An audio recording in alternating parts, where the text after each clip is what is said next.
Hello, everybody, and welcome to Atheist Sunday School, your one-stop shop for everything Atheist Sunday and school. And today we have a special guest. We have Joshua, or Josh Bowden, is it? Bowen, yeah. Bowen, okay. He is an Assyriologist, so he probably has a lot of good information that we don't, because we're just pieces of shit. Yeah.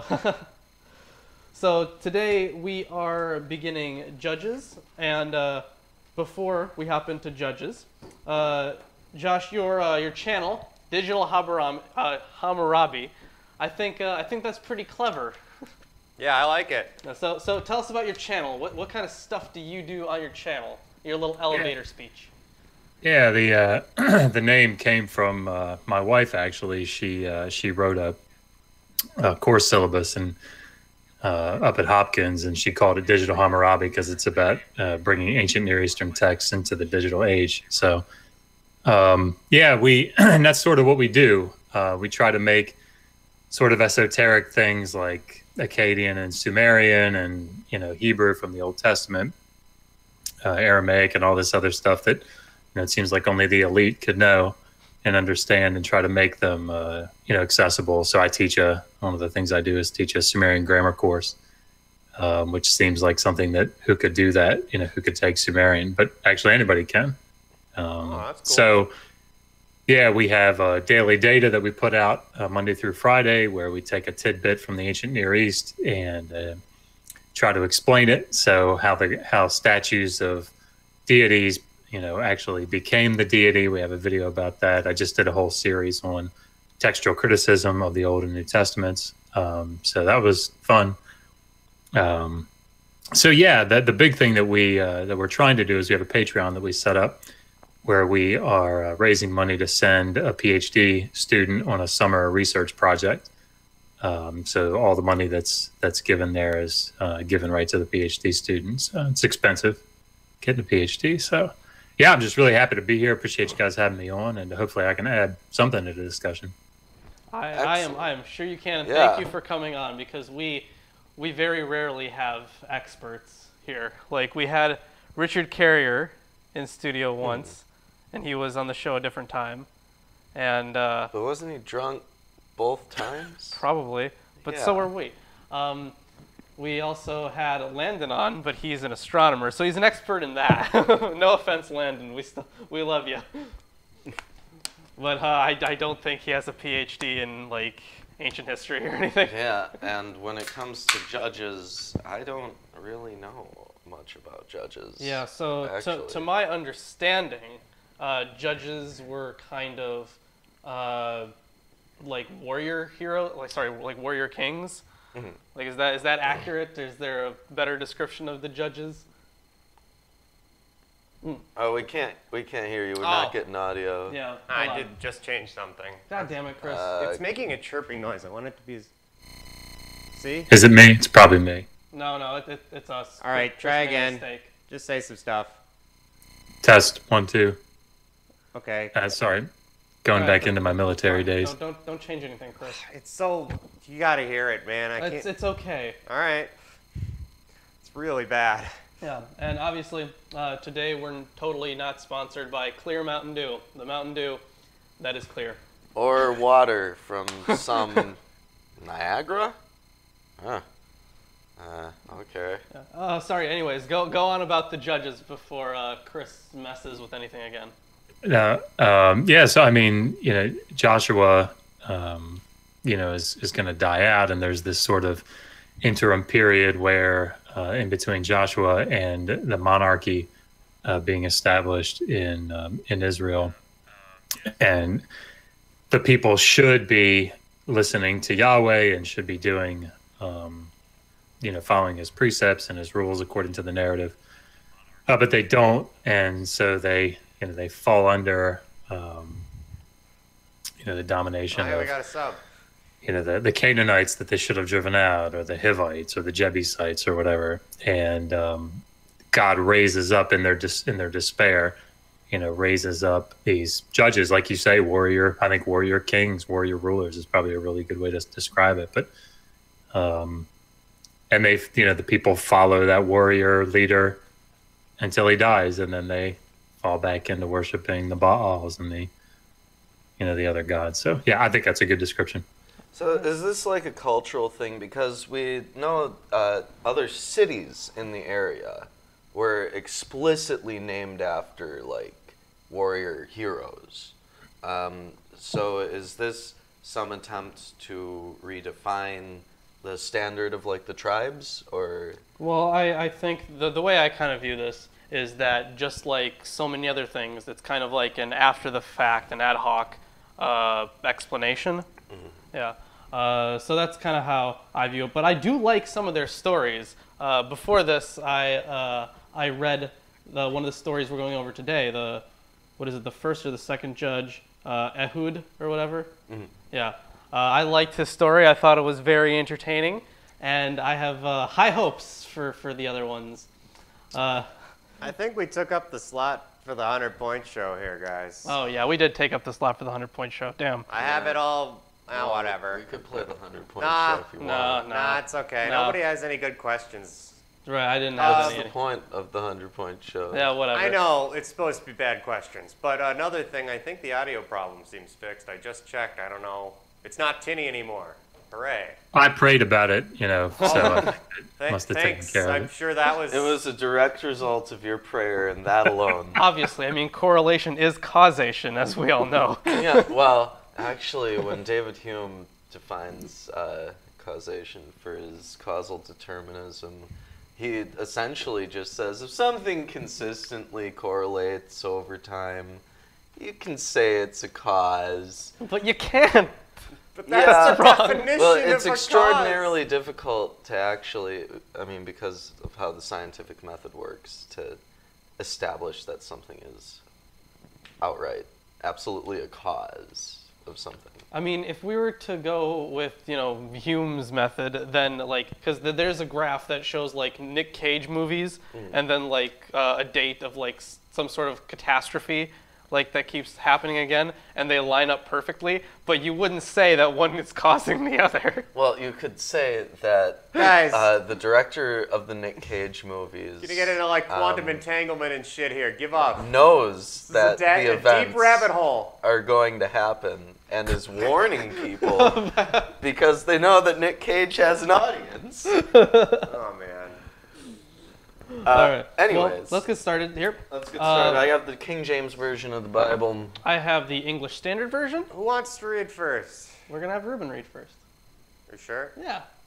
I've done it the last, All the time. 53 times? Yeah. We're fine, Chris. What version do you have, Josh? I read from the New American Standard, but... Okay. All right. And then we also have, obviously, the Holy Scriptures. Gotta open up here. The Holy Scriptures, according to the Masoretic text, the New Translation, with the aid of previous versions and with constant consultation of Jewish authorities. I love that From title. the Jewish and you did a great Publication job. Society of America, Yeah. 1917. And then we have a New King James. Yeah, the New King James. And we also have an Old Testament survey from it's a New Interpreter's Bible. Which is vaguely useful. Yeah, vaguely. And we also have the Oxford Companion to the Bible. And I have the internet. Wow, look at these whole 4 pages Yeah, there's that really they not have much. on the Book of Judges. there's really not much. You know what's really weird? I was in the I have a New Interpreter's Bible that's a New Testament survey, and I am currently working on a forged fiction on the Johannine epistles, and those 3 letters, even though 2 of them are some of the shortest texts in the New Testament, their commentary is much longer than the judge's commentary. It's surprisingly long. So let's get started here. We got a bunch of people in here, 20 people. That's a good number for us. Thank you It's all. a pretty good number. Thanks everybody for showing up. And if you're a new subscriber, we do this every week. Yes, and this one, just because we're starting a new book today, has an introduction. An introduction. All right, let's hear it. Yes, let's read this introduction. Judges is named after an interesting collection of individuals who led Israel after Joshua's death until the rise of the monarchy under Samuel. In this time of national decline, despite their promise to keep the covenant, the people turned from the Lord and began to worship other gods. Oh no. Everyone did what was right in his own eyes. A pattern repeats throughout the book. The people abandoned the Lord. God punished them by raising up a foreign power to oppress them. The people cried out to God for deliverance, and God raised up a deliverer, or a judge, for them. The author of the book is unknown, although some Jewish tradition ascribes it to Samuel. I love how different these traditions are from like scholarship. I absolutely love how far apart they are. Right. And obviously it's probably not written by Samuel. Yeah, probably not. Most definitely not. Yeah. The book of Judges, chapter 1. Now, after the death of Joshua, it came to pass that the children of Israel asked the Lord, saying, "Who shall go up for us against the Canaanites first to fight against them?" What's up? Hold on. Chris, Yes. you got to change the text. It says we're in Joshua 25. What are we in? We're in Judges chapter 1. Oh, if that's Joshua 25. Yeah. No, it's just, I had a thing, sorry. All it right, just fix updates it. when I press space. Okay. I right. gotta fix that. That's definitely not right. All right, keep going. I'll get to it. So where are these Canaanites What do I coming do for from? Judges, by the way? Because, JDG. JDG, okay. uh, Thanks. where are these Canaanites coming from? Because I thought that we just went through this whole warring Where they conquered thing, the land? Where they conquered the land. Who the fuck are these Canaanites? People of Israel inquired. I have no idea. in the context of the narrative, I have no clue. Apparently they're the third tribe. Yeah. And the Lord said, "Judah shall go up." Behold! Behold! Get your Behold t-shirts, Teespring. I have delivered the land into his hand. And Judah said unto Simeon his brother, "Come up with me into my lot, that we may fight against the Canaanites, and I likewise will go with thee into thy lot." So Simeon went with him. JDG. JDG. Yes. Fucking. Sorry, man. I barely heard you. Ugh. Go ahead. Continue. So basically, Judah and Simeon are teaming up, and all their people are too.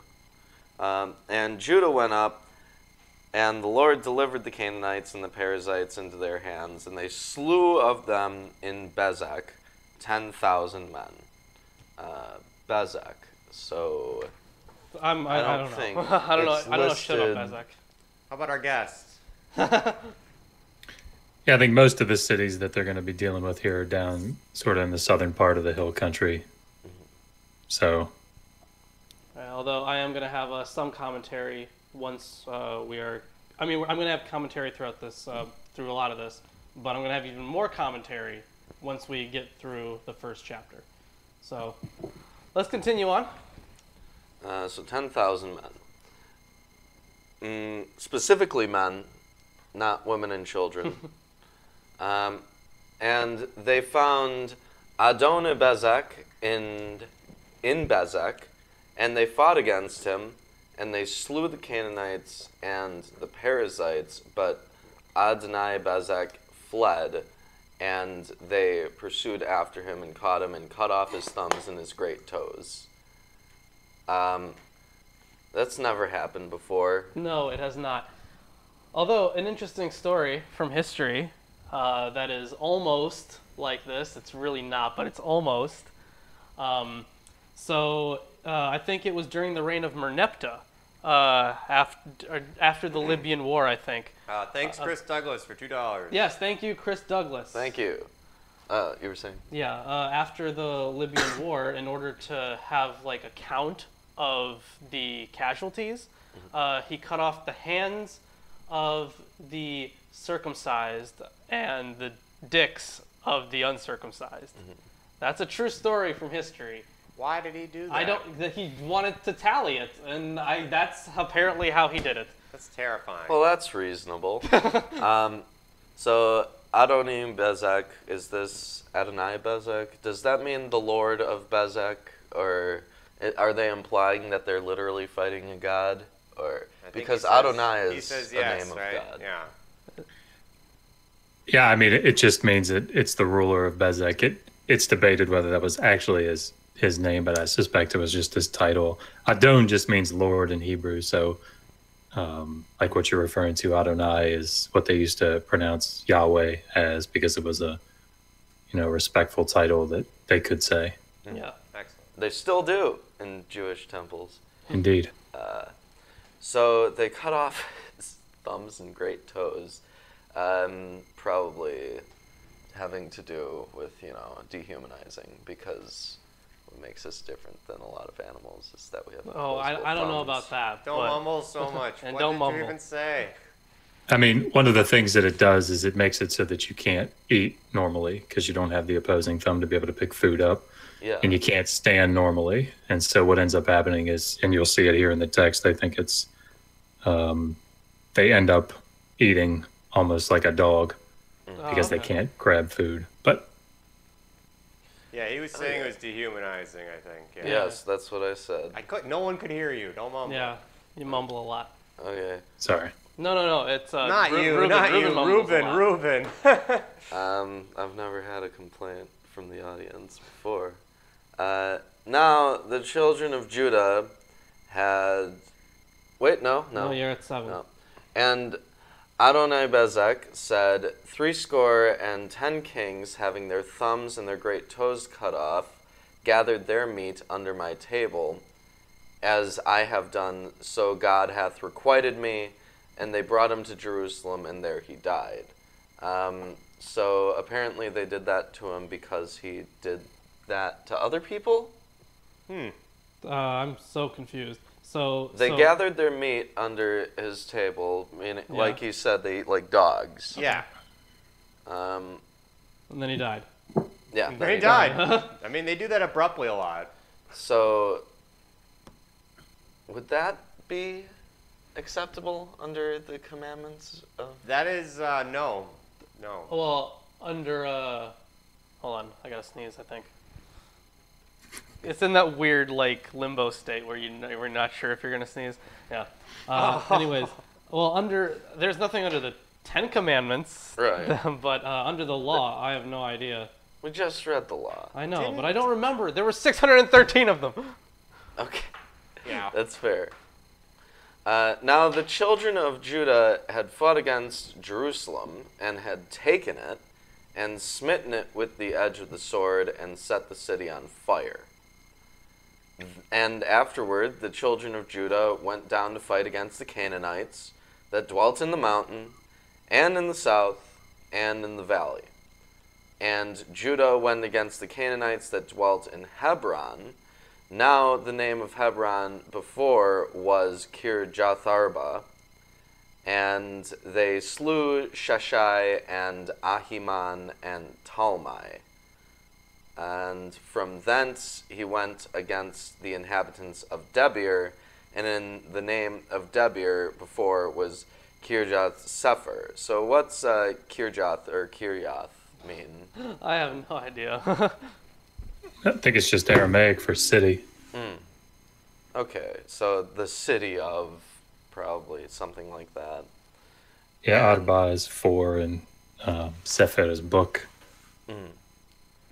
But, And Caleb said, he that smiteth Kirjath Sefer and taketh it, to him will I give Achsah, my daughter, to wife. Now, Caleb finally shows up. Yeah, again, but here's the weird thing. Wasn't it Caleb who married his, cousin?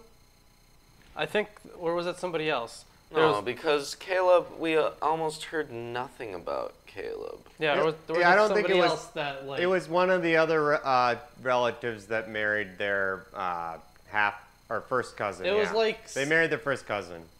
Yeah. Someone married their Yeah, I don't cousin. remember who it was. Okay, I guess it wasn't Caleb. Okay. I don't think it was Caleb. Abraham married his half-sister. Well, yeah. Yeah. Woo. Yeah.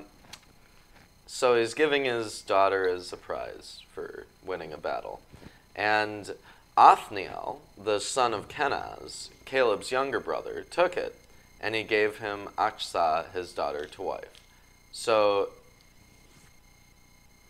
his nephew marries his daughter. So yeah, they're first cousins. So yeah, you were right. Yeah, you were right. Oh, okay, I was talking about a different thing, but okay. No, that's specifically what I thought you were talking about, but it's not. All right. Ruben Well, and I guess thought this you were is talking just. about that. I guess this is just common enough where. Yeah, I guess. Fair play. And it came to pass, when she came to him, that she moved him to ask of her father a field. And she lighted from off her ass, and Caleb said unto her, What will thou?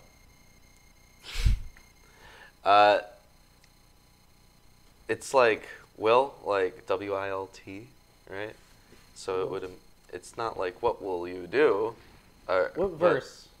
Verse 14. Okay. Yeah. She sent it from her donkey, and Caleb said to her, "What do you want?" Oh. Oh, so like, what is your will? Not Yeah. like, what wilt? Yeah. Oh, okay. And she said unto him, Give me a blessing, for thou hast given me a southland. Give me also springs of water.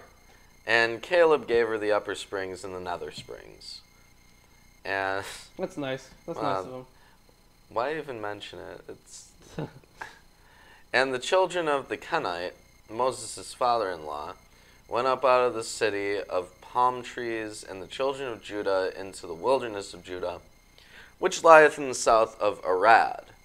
And they went and dwelt among the people. And Judah went with Simeon, his brother, and they slew the Canaanites that inhabited Zephath, and utterly destroyed it, and the name of the city was called Hormah. So Judah and Simeon at this point, Yeah, and I guess they became blood brothers earlier, right? In verse 3. Or, no, they're already brothers. But then why are their lots separated to begin with, if they're in the same family? and they're not in a different tribe. They're not in a different tribe, they? obviously. They're brothers. Well, I mean, all of them are, technically, they're at least some relatives. Yeah, but if they're literally brothers, they don't refer to, like, Abraham as Moses' brother, That's true, they don't. right? But They do sometimes refer to Abraham as his brother. Tell your brother. No, not anyone in particular. Just God. Just God says it that way. I remember that. Tell your brother to say these things to the people of Israel, saying a million Yeah, times. I because can't forget he was that. specifically telling him to talk to Aaron, who was his brother. Yeah, I know, but I'm saying that the only other person who calls people like that their brother in this book is God. No, he was so literally far. telling him to tell his brother, as in his mother's other son. all right, either way, we're not getting anywhere with this. Oh, sorry. Yeah. I'm at 18. Yep. And Hormah means utter destruction, apparently. Apparently, they're really effective warriors. Yeah. And Judah took Gaza with the coast thereof, and Ascalon with the coast thereof, and Ekron with the coast thereof. And the Lord was with Judah, and he drove out the inhabitants of the mountain, but could not drive out the inhabitants of the valley, because they had chariots of iron. I guess. We had heard about that before, I'm pretty Yeah. sure. And they gave Hebron unto Caleb, as Moses said, and he expelled thence the 3 sons of Anak. And the children of Benjamin did not drive out the Jebusites that inhabited Jerusalem, but the Jebusites dwell with the children of Benjamin in Jerusalem unto this day. Now, obviously, they wouldn't interbreed, would they? Because that was specifically called out before. Right, yeah. We actually go into that about interbreeding. I have some stuff on that. Mhm. Yeah. But, you know, to clear something up from before, I have something from John Van Setter's In Search of History. So I pulled something up here, and it might help us out. Judges 1 presupposes the distribution of the land by lot. This is the terminology and perspective of the priestly writer, and there is no reason to suppose that any other author held such a view of the settlement. It is further assumed in Judges 1:3 and 1:17 that the allotments of Judah and Simeon were closely tied to one another, as set forth in Joshua 19. The same close association is true of Judah and the Calebites, when it is recognized that Judges 1:20 is out of place and should come directly after verse 10. Then the pericope of Judges 1:10, 20, 11 to 15 forms a sequel to the allotment seen in Joshua 14, 6 to 15, just as the parallel version does in Joshua 15, 13 to 19. So these things are out of order. Out of order. Yeah, as so many things are. Foul. They've hit the ball into the next county. Way Okay. off the line. Then I'll start at verse 22. Yeah. Yeah. And the house of Joseph, they also went against Bethel, and the Lord was with them. And the house of Joseph sent to descry Bethel. Now, the name of the city before was Luz.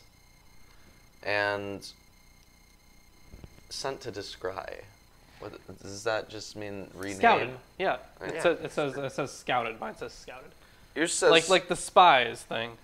That's Oh. why it goes back to talking about spies. Well, it's strange because in literally the previous verse it says they went up against them, and then they're like they sent spies for them. Okay, and the spies saw a man come forth out of the city, and they said unto him, Show us, we pray thee, the entrance into the city, and we will show thee mercy. And when he showed them the entrance into the city, they smote the city with the edge of the sword, but they let go the man and all his family. And the man went into the land of the Hittites and built a city, and called the name thereof Luz, which is the name thereof unto this day. So this guy who was nice to them, he got to survive, and so did his family. And then he went into the land of the Hittites and named the city there Luz, which was the previous name of Bethel, or which is the previous name of Bethel, right? Because they just took over and called it that. Yeah. So when they said that, please show us the way into the city and we will deal kindly with you, it literally just meant with him, and I guess his immediate family. But everyone else they killed. That's so nice. Yeah. It's like, thanks for killing my friends. At least I have my family.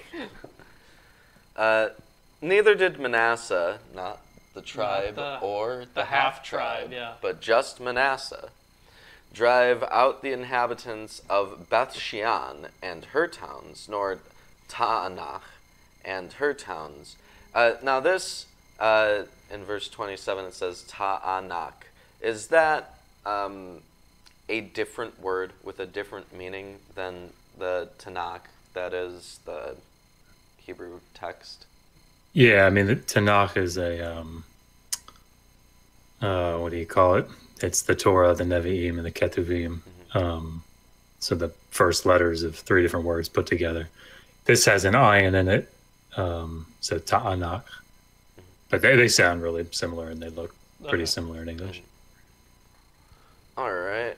And her towns, nor the inhabitants of Dor and her towns, nor the inhabitants of Ibleam and her towns, nor the inhabitants of Megiddo and her towns, but the Canaanites would dwell in that land. So they're all allowed to stay there, I guess. Yeah, so it was really weird because it seemed like because in Joshua, it really made it seem like they took over everything and then, gave everybody their lot. But now they're saying, no.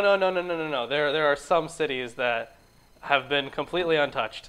Yeah. Yeah. I mean, they really went out of their way to say that they got rid of everybody. Yeah. So, retcon. I guess that's why it's not in the Hawaiian Pigeon Bible. And it came to pass when Israel was strong that they put the Canaanites to tribute and did not utterly drive them out. They enslaved them. Yeah. Neither did Ephraim drive out the Canaanites that dwelt in Gezer, but the Canaanites dwelt in Gezer among them. Neither did Zebulun drive out the inhabitants of Kitron, nor the inhabitants of Nahalal, but the Canaanites dwelt among them and became tributaries.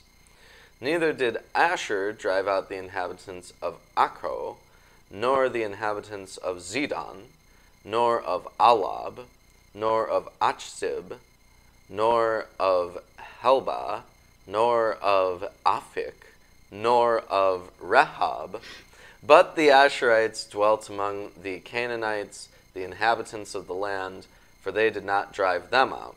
Neither did Naphtali drive out the inhabitants of Beth-Shemesh, nor the inhabitants of Bethanath, but he dwelt among the Canaanites, the inhabitants of the land. Nevertheless, the inhabitants of Beth-Shemesh and of Bethanath became tributaries unto them. And the Amorites forced the children of Dan into the mountain, for they would not suffer them to come down into the valley. But the Amorites would dwell in Mount Heres and Aijalon, and in Shaalbim. Yet the hand of the house of Joseph prevailed, so that they became tributaries. And the coast of the Amorites was from the going up to Akrabim, from the rock and upward. So essentially what we've heard so far is that Judah and Simeon have actually done their job, and all these other people just fucked up. So far, yeah. And then they enslaved the remaining Canaanites. Yeah. So what I want to kind of hop on here. Done with that one? Well, yeah, we're done with that one. But, Yeah, we're done with chapter 1. If you're enjoying the stream so far, give us a like and share it yeah, around. I see 19 watchers. I should see 19 likes. Yeah. Yeah. So I do have, actually, I pulled up something on this. So this is concerning parallel texts. So we can compare some of this stuff to stuff in to stuff in Joshua. Mm-hmm. So I don't know if you want to pull up some of those as I list them off. All right, list them. Okay. Let's see. I'm just going to start from the beginning here. I think he said Joshua 19. Hold on. No, there are quite a few of them. Oh, they're all over the This place. brings us to the matter of parallel texts, in which Judges 1:21, I'm going to have that, is the same as Joshua 15:63. So Joshua 15:63. Joshua 15:63 is the last verse of chapter 15 of Joshua. And it says, "As for the Jebusites, the inhabitants of Jerusalem, the children of Judah could not drive them out, but the Jebusites dwell with the children of Judah at Jerusalem unto this day." So obviously it's very similar to, but the people of Benjamin did not drive out the Jebusites who lived in Jerusalem. So the Jebusites have lived with the people of Benjamin in Jerusalem to this day. Mm-hmm. Yeah. It's like they stapled something on. Yeah. Then we have Judges 1:27-28, and I have that right here. And we can compare that to Joshua 17:11-13. 17:11-13. And Manasseh had an Issachar and an Asher, Bethshan and her towns, and Ibalam and her towns, and the inhabitants of Dor and her towns, and the inhabitants of Endor and her towns, the inhabitants of Taanach and her towns, the inhabitants of Megiddo and her towns, even 3 countries. Yet the children of Manasseh could not drive out the inhabitants of those cities, but the Canaanites would dwell in that land. Yet it came to pass, when the children of Israel were waxen strong, that they did put the Canaanites to tribute, but did not utterly drive them out. See, it's almost the exact same thing. Yeah. So Manasseh, Benjamin, and Judah are and all... there's Beth Shean, and then it talks about when Israel was strong, they put the Canaanites to forced labor. Mm-hmm. Yeah, so same shit. So it's like if somebody handed you their shopping list and you just didn't really like modify it at all, but then you just specified the brands that you liked. You're just like, oh, let's just make sure they get this type of pizza and stuff. You know, you in retrospect of your own shopping list, you want to make sure that the person gets it right this time, because they didn't get the stuff right last time. You know what I mean? Well, here's the issue. There are a few others, but I'm pretty sure that we've kind of made a point. Yeah. So it is usual to assume that these texts are primary in Judges 1 and that these texts are primary in Judges 1 and secondary in Joshua, since the series of unconquered territories continues with the other tribes, as well as in Judges 1, 30-33. And these have no counterpart in Joshua.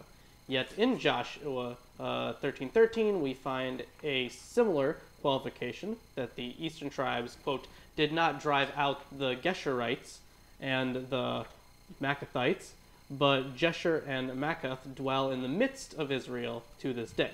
The language and style of the statement are reminiscent of Judges 1, yet this is hardly a stray Yahwistic text, as some have suggested, since it fits well in the context and provides the pattern for the subsequent texts of this kind in Joshua. So, I thought that was interesting. You know what I think is interesting? We have these illustrations. Oh, that's coming up. And they're all white. Every single person. I don't think that's historically accurate. No. I don't think any of this is historically accurate, but No. that's definitely not. Definitely not. Even the angel. Was there an angel I just saw? Yeah, that was Lucifer. He's white. He's white? What? And Mikhail, not Michael, up there, he's also white. Can we see some of these? Yeah. Do that picture there. Those two there. Just, here, look at the white angels. All those white Turn it a angels. little more. There you go. Yeah. Yeah, white angels. And what really got me was Man, they have some great art in that book. I mean, yeah, they do. Moses the family saved Bible from the there. river, where... Okay, so if he's saved from the river, these are supposed to be the Egyptians, right? These. Oh, those don't look like... Or is it the Jordan? Maybe it's the Jordan. It's referencing Exodus. Oh, okay. Never Wow, mind then. okay. Yeah, I know the art's all Yeah. clustered in one part in this book. Yeah. Look at that. Look at that. Look how Those the Egyptians very, look, everybody. very The white Egyptians Egyptians. Very white skin. Complexion, yeah. And they also look European. Don't worry about it. Yeah. In fact, they look They almost wear European English. clothes and everything. Right. Yeah, almost British. They have the weird umbrellas. Yeah. All right. So that was chapter 1. And then later I'm going to have some more stuff. And I don't know, Josh, did you have any commentary, anything to add?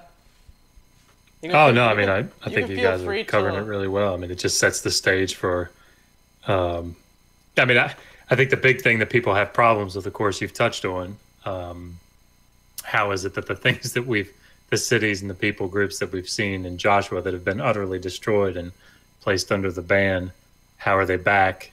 And people have written dissertations on this. And I mean, I think there are good reasons for that from a literary standpoint, but again, it places this in a genre that's different than, Western historical writing, which I think we'd all agree that's what this is. It's not Western style historical writing. Yeah.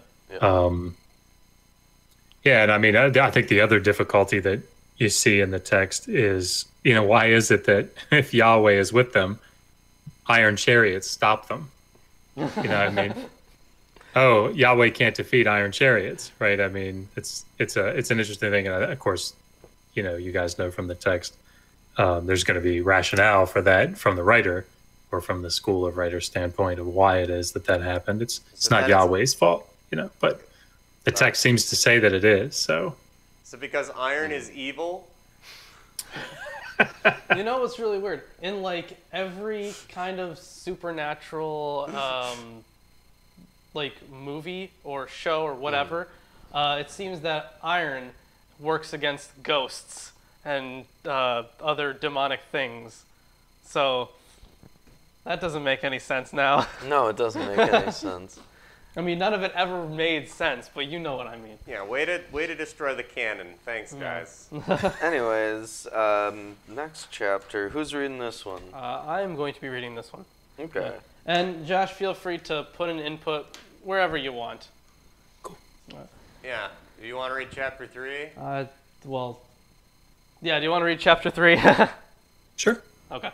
All right. So now on to chapter 2.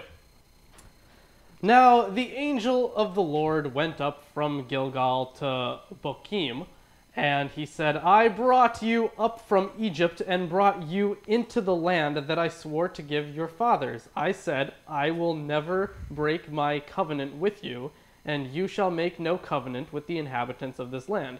You shall break down their altars, but you have not obeyed my voice. What is this you have done? So when he does this thing, he does this thing a lot. And sending an angel in to communicate a message. It almost sounds like God is a foreign nation and he's sending ambassadors. Almost. But the thing is, it says that the angel is saying this. But wouldn't that be like a little confusing?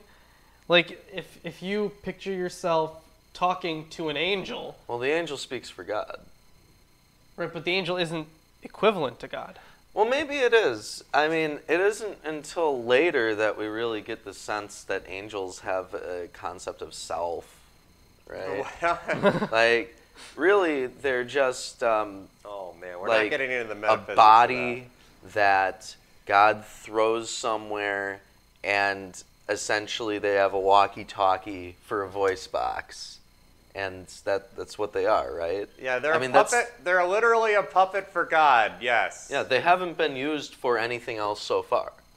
So and this is really weird because... All strings attached. Except for Egypt, but that's also just God causing all the people to die. Well, yeah, that was like on his command. But like then there was where was it? Was it in Genesis? Yeah, it was in Genesis where Joseph was wrestling with the angel, but the angel, because it says in everywhere that he was wrestling with God. Yeah. So, are angels just like extensions of God then? Yeah. You guys got to make a video on that. Are angels extensions of God? Yeah, it's important. Terrible title.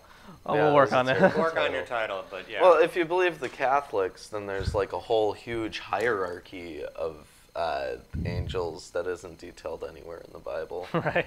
I'm a fan of Jewish angelology. Yeah, Jewish angelology. Yeah, it's cool. Yeah. Spend your time reading the Zohar from now on. So now I say, after he's mad at these people, I will not drive them out before you, but they shall become thorns in your sides, and their gods shall be a snare to you. As soon as the angel of the Lord spoke these words to all the people of Israel, the people lifted up their voices and wept. And they called the name of that place Bochim, and they sacrificed to their Lord. And apparently that means weepers, according to this. Yeah. So yeah, I mean, I think something interesting to note is the use of Gilgal here in verse 1. I mean, you guys probably remember this, but when Israel crossed over the Jordan, the place that they set up that initial stone monument was at Gilgal. And that's where Joshua commands them, go up and take the land, make sure you don't do what you're doing right now, what they're doing right now. So the fact that the angel of the Lord is starting at Gilgal and coming up to this place, Bochim, which you're right. I mean, you're exactly right. It means it's a participle to weep. So the weepers, the people that are weeping. But that's significant, I think, in the text. Yeah, that actually is. I forgot that. I mean, they list cities all the time. So Oh my gosh, yeah. Yeah. It gets all kind of lost. Yeah, but Gilgal has been important. It's been brought up a lot. It has been, yeah. A lot of these cities were important, or maybe not a lot, but like a good amount of them. Megiddo was actually a fairly large city in comparison to to the cities that were around at the time. Yeah. And obviously Jerusalem. Well, yeah, Jerusalem. Like, no, what's Jerusalem? I've never and heard Gaza. of They Gaza. talk about Gaza, Yeah. which is nice. It's nice to know things aren't that different. Some things stay the same. Okay. So this is something that Josh might have some insight on. When they're talking about, like, he won't drive them out, that they're going to be thorns in their side. Is this a reference to when Assyria took over and they because the Babylonians exiled them, but the Assyrians kind of threw their own people into the land. So is this like a reference to that period? I'm not sure. Yeah, I mean it's tough, when you think about, and you guys have talked about this on the show before, the Deuteronomistic history, and how this is obviously written much later than what it's purported to describe, or what it's describing here. So, I mean, I think one of the things that we can stand, securely on is that they're looking around and trying to figure out why it is that they're in the situation that they're in.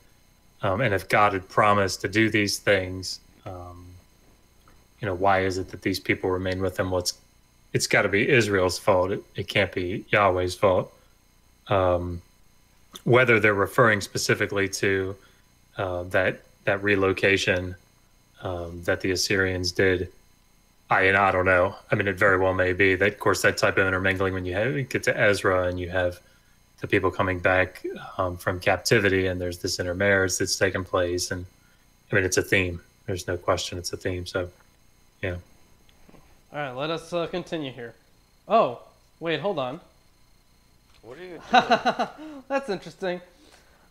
The death of Joshua. Oh, again?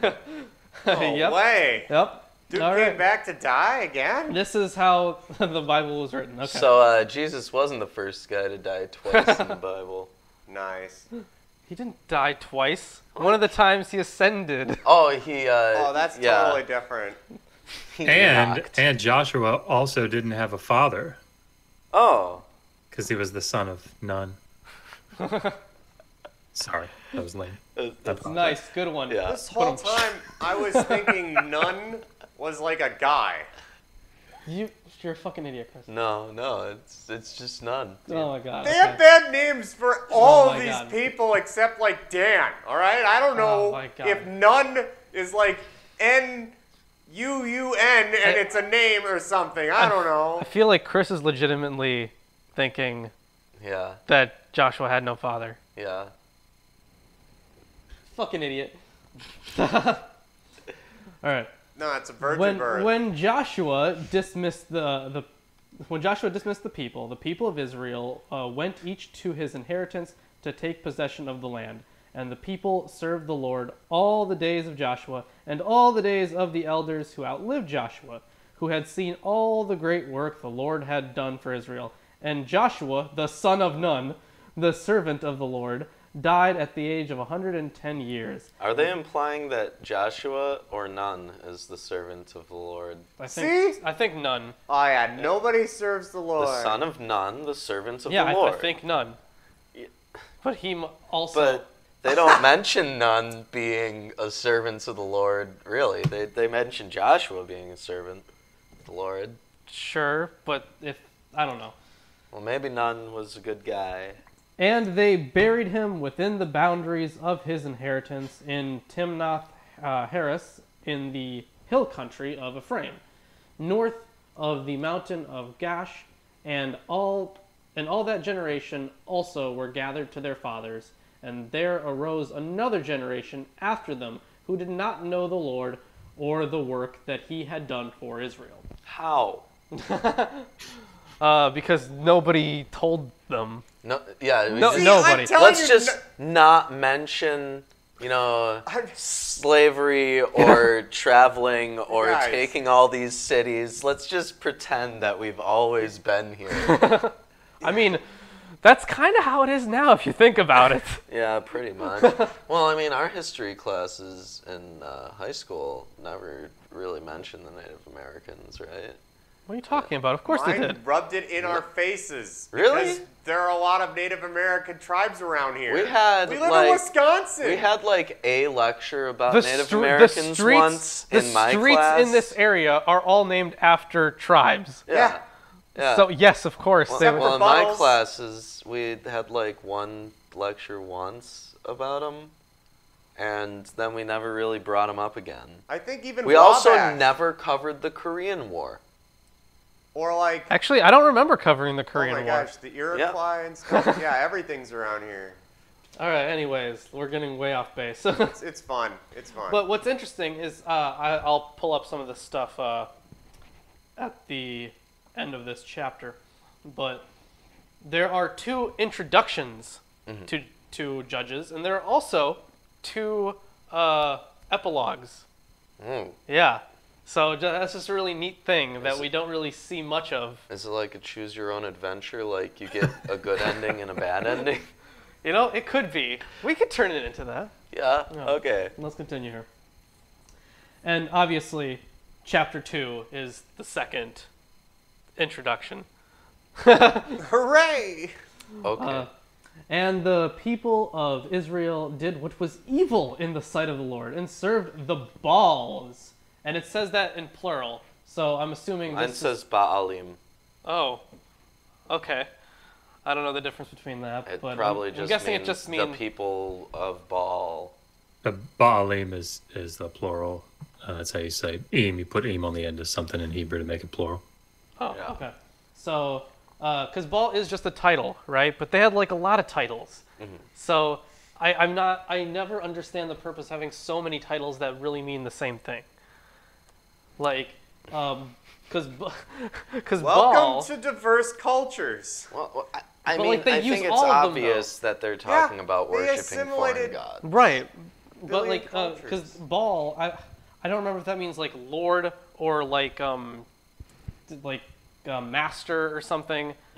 But they use all these different titles for the same gods, and this isn't just the Bible. This is in ancient Canaanite religions too. It pops up in the legends of Karet and Akat, all these different not necessarily names of God, but titles also. They also have the names in there too, but well, I mean, it gets more obnoxious as you go later into the religion. I did that video on Christian demonology, and they just changed the names of gods whenever they want. So you could say Astarte, right? Well, no, that's Ashtaroth now, right? Because that sounds creepier. But really, they're referring to the same thing, and they can have 5 or 6 different names for the exact same entity, and then never bring up the actual name of that entity. So it's incredibly confusing. Yeah, even in the Bible, there's obviously Adonai, Yahweh, or Jehovah for those people, and then there is there's El. There's Shaddai or something like that. There are a bunch of them, and it's hard to remember all of them. I mean, it's Yud, Hey, Vav, Hey, so it would be Yahweh. That's. It wouldn't be a W sound though, would it? Probably originally, but. Yeah, I mean, we all kind of know what everyone's talking about when people say it. I'm sorry, I have no idea what you're talking about when you say that. Okay, I know you don't. Well, where the hell was I? You were in Judges too. And they abandoned the Lord, the God of their fathers, who had brought them out of the land of Egypt. They went after other gods from among the gods of the peoples who were around them, and bowed to them. And they provoked the Lord to anger. They abandoned the Lord and served the Baals and the Ashtaroth. Ashtaroth. Wow. There he is. That's incredible. Yeah. So the anger of the Lord was kindled against Israel, and he gave them over to plunderers. Who plundered them? Wait, hold on. No, I can't recall. Hold on. I was trying to think of were there some raiders I might know about, but no. No. They're just raiders. Yeah. And because in generally you don't hear the names of raiders very especially if they didn't succeed. And Genghis Khan, he's a raider. I would categorize. Because he succeeded. We know about him. He succeeded. Most raiders don't succeed. No. Yeah. And he sold them into the hand of their surrounding enemies, so that they could no longer withstand their enemies. Oh no. Whenever they marched out, the hand of the Lord was against them. I wanna just add. Mine says, "Whithersoever they went out." Okay. Great. Thanks, King James. Whenever they marched out, the hand of the Lord was against them for harm, as the Lord had warned, and as the Lord had sworn to them, and they were in terrible distress. Now, this is... I'm still hoping for a direct reference to them eating their children, because we were promised that in Deuteronomy 28. It says, "As the Lord had sworn to them," and it wasn't a swear; it was a curse. Yeah. Yeah, He but literally cursed them. yeah, but I'm still waiting for a direct reference to Israelites eating their children. Oh, you'll get it. What? It's a coming. It's a Oh, comment. okay, All cool. right. Then the Lord raised up judges who saved them out of the hand of those who plundered them. Yet they did not listen to their judges, for they whored after other gods and bowed down to them. They soon turned aside from the way in which their fathers had walked, who had obeyed the commandments of the Lord, and they did not do so. Whenever the Lord raised up judges for them, the Lord was with the judge, and he saved them from the hand of their enemies all the days of the judge. For the Lord was moved to pity by their groaning because of those who afflicted and oppressed them.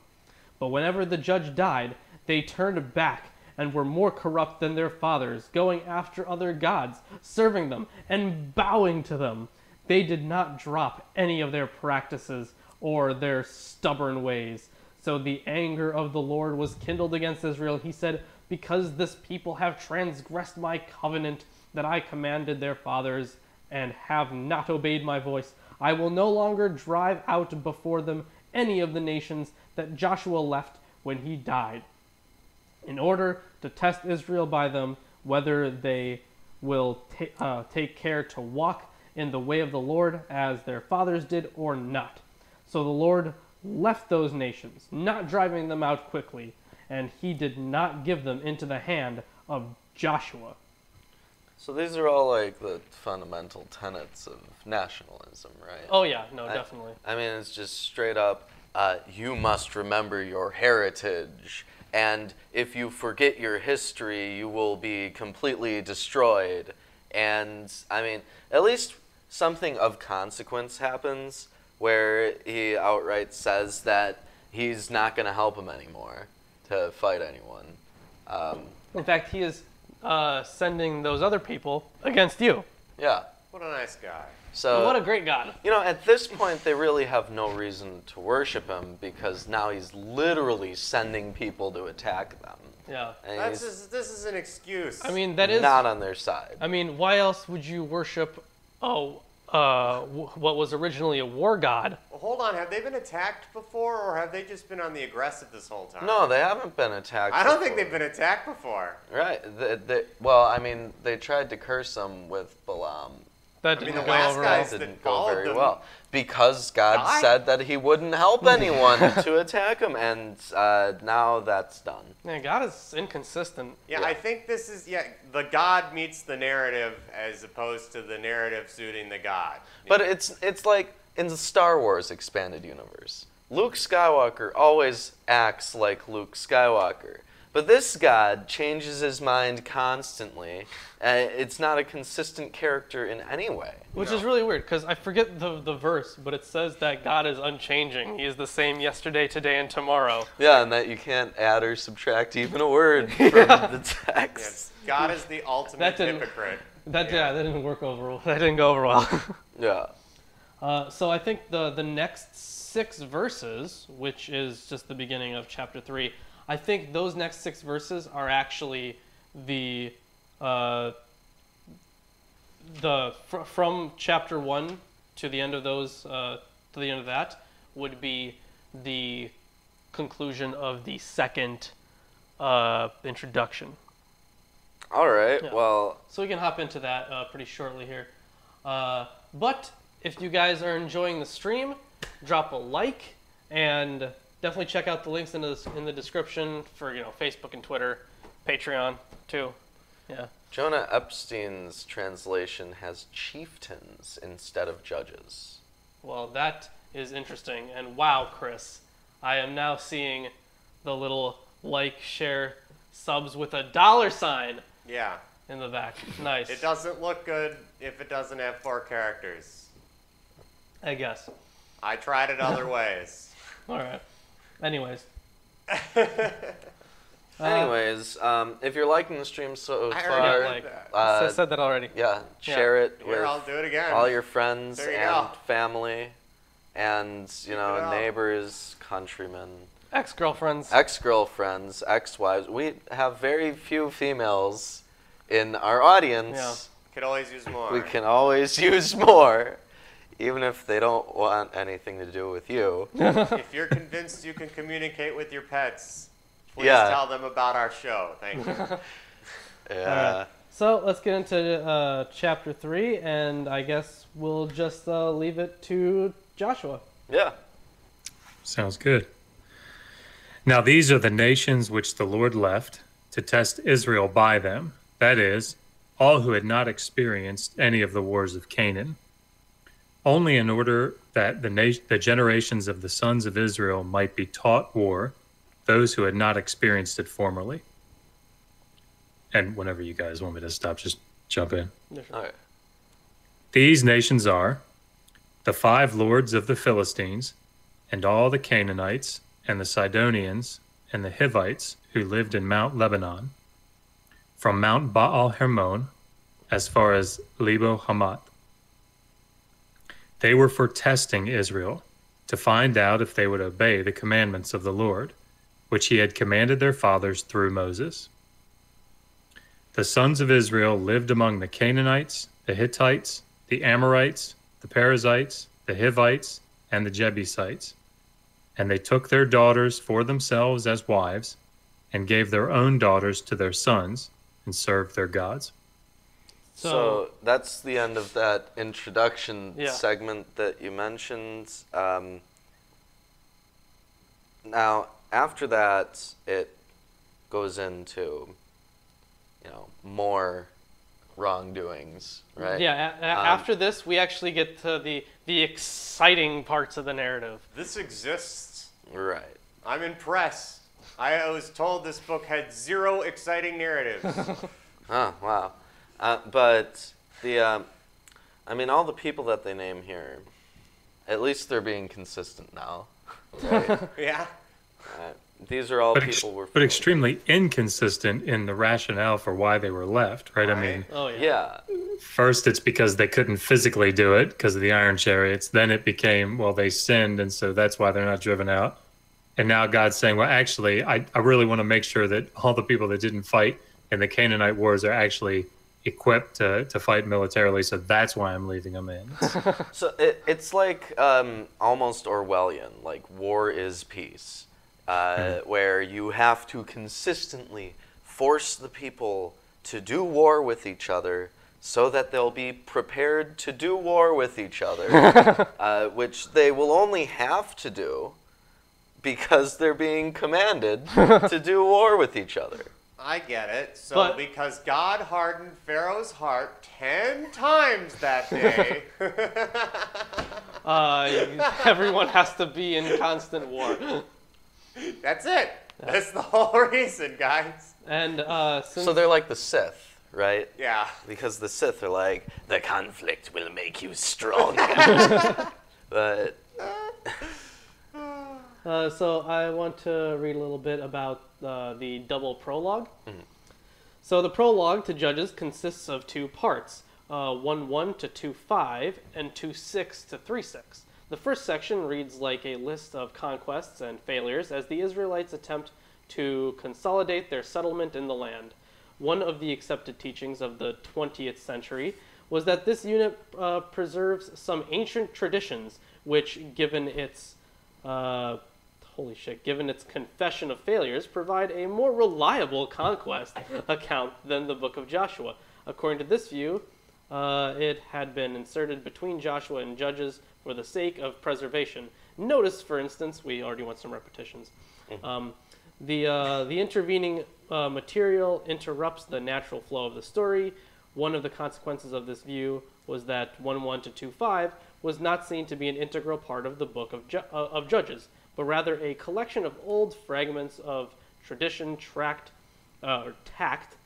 on the beginning of Judges, since it was deemed an appropriate place within the larger story.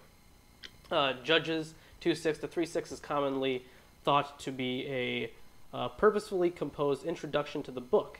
It sets the tone and provides an interpretive key for the reader's judgments. The style and tone of this language are often attributed to the Deuteronomist. So that's that little excerpt, and that is from Erdman's Bible commentary. Sweet. It's there. Sweet.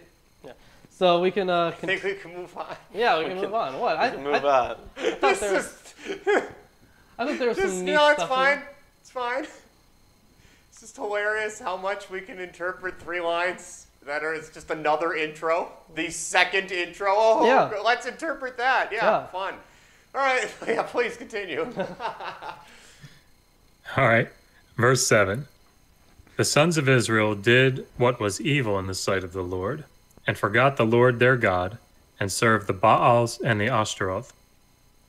Then the anger of the Lord was kindled against Israel, so that he sold them into the hands of Cushan-Rishathaim, king of Mesopotamia.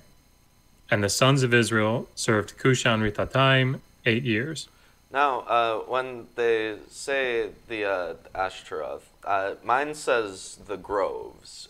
So I assume what they're actually talking about is people who worship Asher, or Asherah.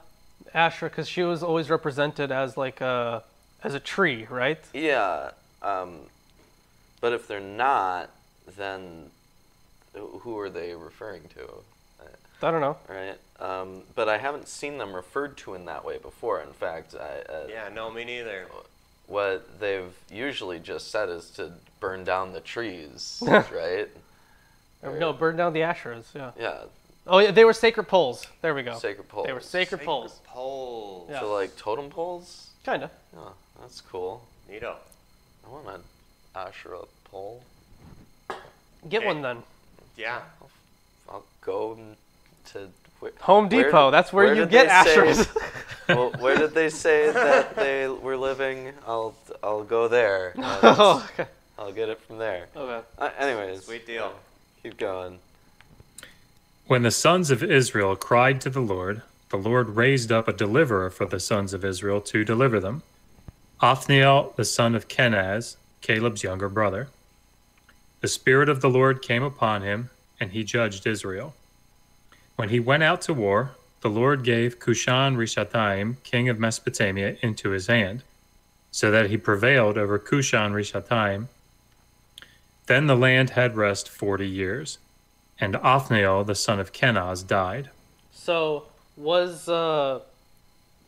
see, I'm not sure. Do we have like other inscriptions of that Mesopotamian king, or like anything else referencing to him outside of the Bible? I mean, I don't recognize the name. Okay. Neither do I. All right, so fictional guy 93. Well, it's not necessarily, because there are some, I'm not sure about the judges, but there are some kings that we have record of in Mesopotamia, I think. Yeah. We also It's have just- to remember that most of history wasn't written down. Well, yeah. I mean, part of the difficulty is that the names that they use in the biblical text, unless you're actually doing specific research to look at it, it can be difficult to correlate them. So Tiglath-Pileser III is named Pul, I think, in the biblical text. So it's like Pul. I don't know where you. I mean, I guess from Pul-Leser, but that'd be tough to correlate. All right, so I guess we don't have much about this dude other than this. He was destroyed by Othniel. Yeah. Well, that's all we need to know. Now the sons of Israel again did evil in the sight of the Lord. So the Lord strengthened Eglon, the king of Moab, against Israel, because they had done evil in the sight of the Lord. And he gathered to himself the sons of Ammon and Amalek. And he went and defeated Israel, and they possessed the city of the palm trees. The sons of Israel served Eglon, the king of Moab, 18 years. So it's this is really interesting because he said that he was. It said multiple times that he's specifically sending other kings to destroy Israel, but then when he hears Israel's cries, that's when he raises up a judge. This is an abusive relationship. What about the other gods? I'm telling you. All these other people worship all these other gods. Why does Yahweh have to take credit? Because the I mean- Yahweh alone movement. I mean, really, thinking about it rationally, so he would go up to their gods and be like, hey, yeah, sorry about all that, but you want revenge or something? And they'd be like, yeah, because they're all petty, jealous gods, right? I mean, why even go through the effort This of god's causing a them to do dick. it? Like if you, I think it's been pointed out plenty of times before, but if you had like a boyfriend or a girlfriend that was like this, you should get the fuck out of that relationship. Absolutely. That. There's actually a story coming up, might be as late as chapters 15 or 16, where you have a sort of abusive relationship where a concubine, like leaves and goes back to her parents' house, and the guy brings a couple donkeys to bring her back home, and the father-in-law tries his damnedest to keep her there, but finally he leaves. They end up spending the night somewhere else on the way back, and the men of the city do what they did in Sodom and come and say, give us the guy, and the concubine is given instead, and they rape her all night long, and she dies, and he ends up, sorry, I'm spoiling. No, that's fine. It's fine. They cut her up. The Levite cuts her up into 12 pieces and sends a body part to each of the tribes of Israel. I mean, it's fucked up. Oh, That's brutal. Did they send 2 half parts to the half tribes of Manasseh? That would only be fair. Gotta insult him. Come on. All right, I guess let's continue. Oh, we're almost coming upon Ehud. Yeah. Hood. But when the sons of Israel cried to the Lord raised up a deliverer for them, Ehud, the son of Gera, the Benjaminite, a left-handed man. And the sons of Israel sent tribute by him to Eglon, the king of Moab. Ehud made himself a sword, which had 2 edges, a cubit in length, and he bound it on his right thigh under a cloak. Do you want me to go, or do you guys want to comment? Mine calls it a dagger, but Yeah. it's a sword. Yeah, that's not much to go on. I mean, yet. it's not dagger length. So- It's a short sword. I was gonna He's say, not left-handed is, I think, a bad translation here. He's ambidextrous, Okay. and Oh, Okay. there are other passages that actually come up in this book. So it's the mark of a skilled warrior. He's a very skilled. He's highly trained. Oh, So it's Okay. not like you would think of it in like the negative connotation. slightly more contemporary tradition. where He it's- can use his left hand to fight. They should, Okay. they should just say that. Instead of he's left-handed, because honestly in the Bible later they're like, left-handed people are the devil. I believe at some point. I don't actually recall that being. I've seen it. There's a part that refers to them as where demonic, they I say believe. left-handed people are the devil. Yeah, I don't think that says I'm that gonna anyway. quote you on that, Chris. Well, I don't think it's specifically that. I'm still gonna quote you on that. You go ahead. Anyways, He presented the tribute to Eglon, king of Moab. Now, Eglon was a very fat man. It came about when he had finished presenting the tribute that he sent away the people who had carried the tribute. But he himself turned back from the idols which were at Gilgal and said, I have a secret message for you, O king. And he said, keep silence. And all who attended him left him. Ehud came to him while he was sitting alone in his cool roof chamber. And Ehud said, I have a message from God for you. And he arose from his seat. Ehud stretched out his left hand, took the sword from his right thigh, and thrust it into his belly. The handle also went in after the blade, and the fat closed over the blade, for he did not draw the sword out of his belly. And the refuse came out. Then Ehud went out into the vestibule and shut the doors of the roof chamber behind him and locked them. Sounds like mob work. So I have something here about. he shoved that thing so Into far him, yeah. into him He got that the handle and it got stuck. Yeah. And a cubit's 18 inches. I mean, it's a big ass sword Yeah. to yeah. shove up into somebody. So here I have something pulled up here on Ehud. The manner in which Ehud addresses this king of Moab contributes further to the mockery. His I have a secret message for you, O king, in verse 19, dispenses with any formalities of etiquette. There is no courtesy title, no my lord, no king of Moab, not even his name, merely O king. And then it goes on when we get to him being fat. First, in the satirization of Eglon, we see a theme developing whereby foreign kinship or kingship is exposed as an unworthy institution. Eglon is satirized in a number of ways. Most obvious is his fatness, which is certainly overstressed. He is so fat that the sword is swallowed, hilt and all. And we obviously just covered that. Not only is Eglon's physical obesity the subject of derision, however, for fatness operates as a cipher for other qualities as well. First, fatness might indicate gullibility, evidenced by the way he takes Ehud at face value. His servants' gullibility is similarly exposed in their belief that the king is relieving himself. Wait, did we get to that part yet?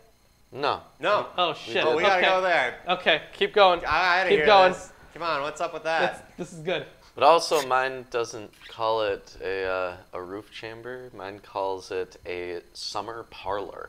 Oh, nice. Ooh. Oh, very good. On the veranda. Very, very, very good that time. Much more befitting a Yeah. King James. I like it.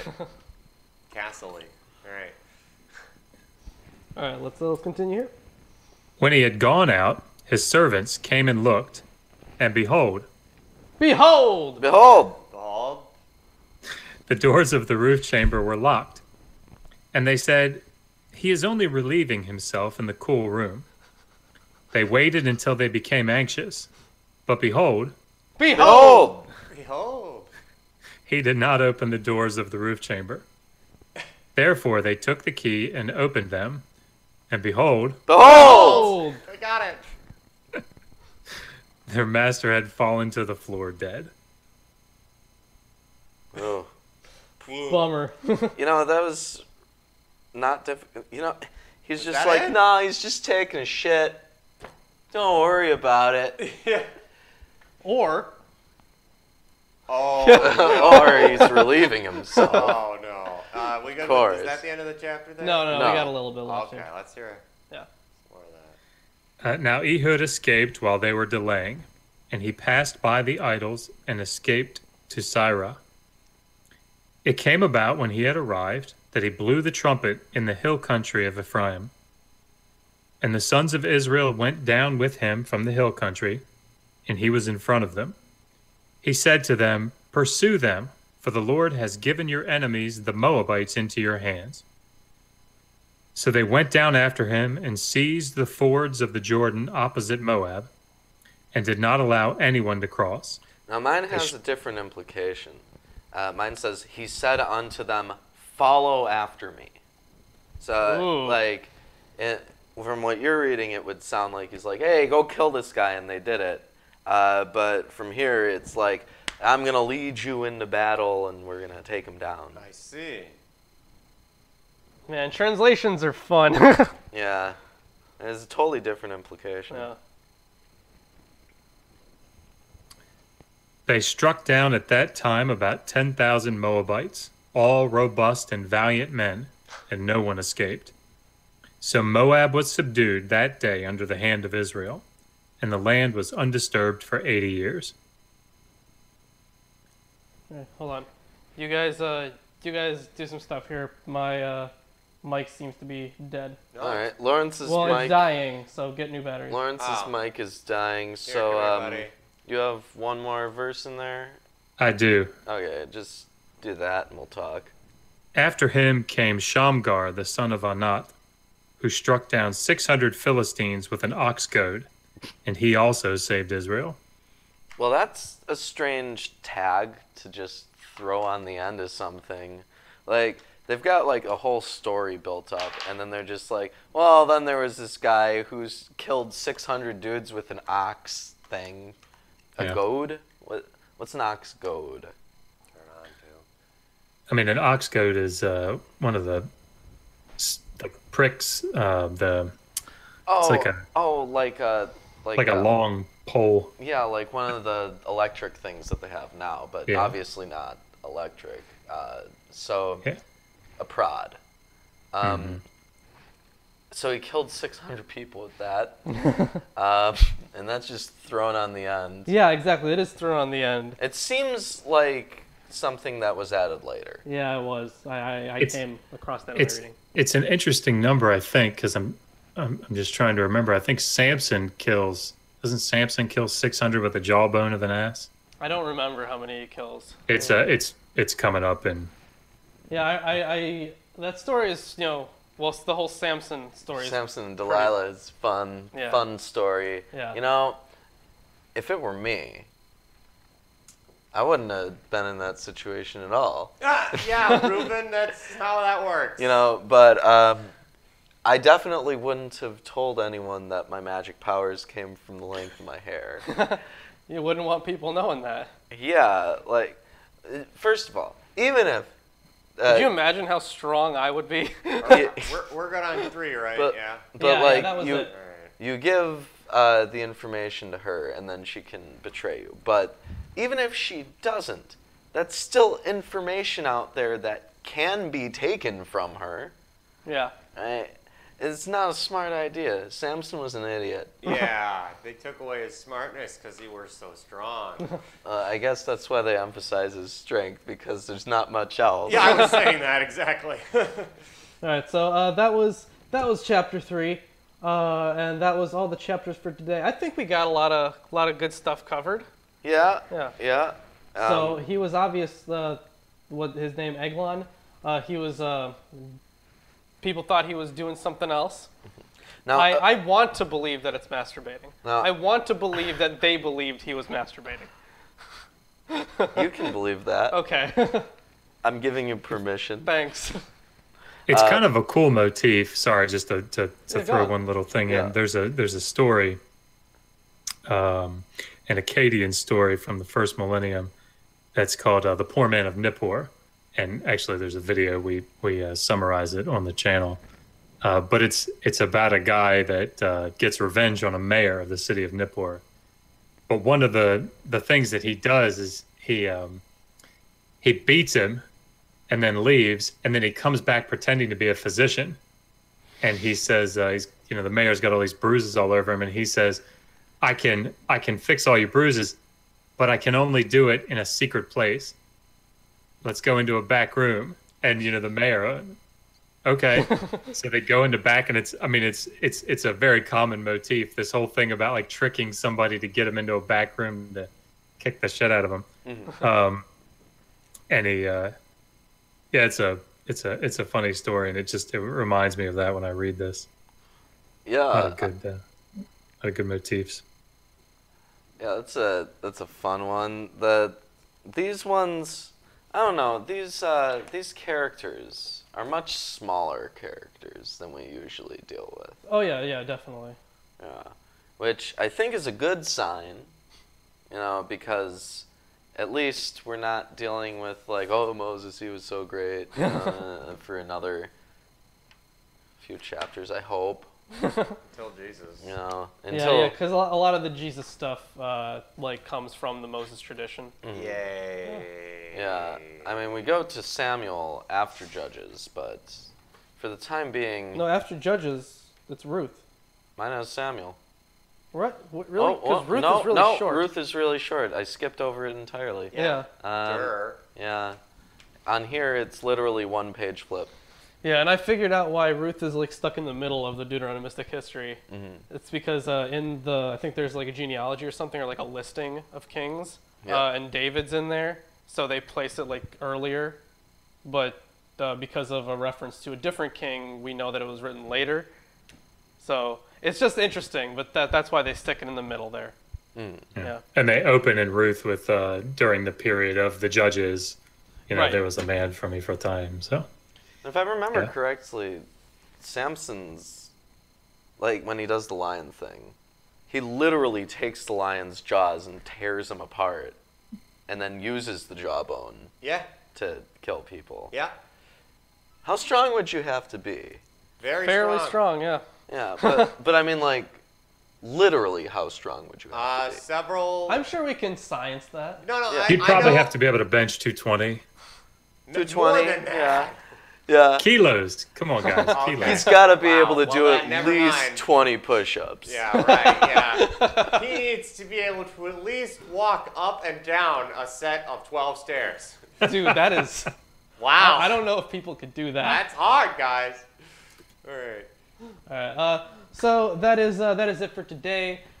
Josh, thank you so much for joining us. Yeah, thanks. Thank you. Yep, coming on the show. Everybody, definitely check out his channel, Digital Hammurabi. I will put a link in the description. And since we're always looking for people. And Josh, if you ever feel like you want to come on the show again, we'll gladly have you back on.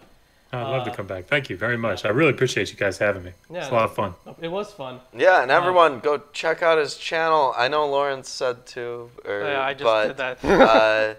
But ignore what he said. Go check it out because I said it. Yeah.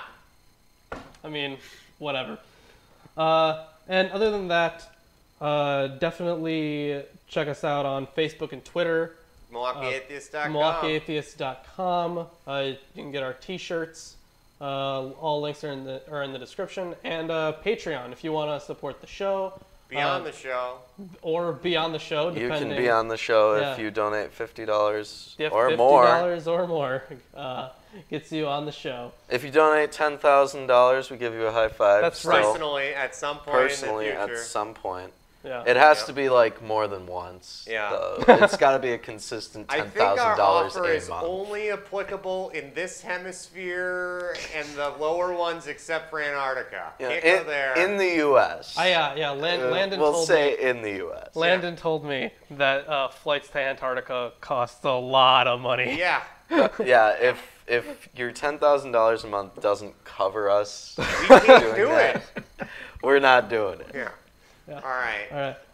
But that is the end of the show today. Thank you, everyone, for joining us. Hey, try something new for me here. And when you say see you next Sunday, both of you lean away from the cameras so that we can get this weird shot. Yeah. Okay. When you say it, just try it out. See you next See you next Sunday. Sunday. Yeah.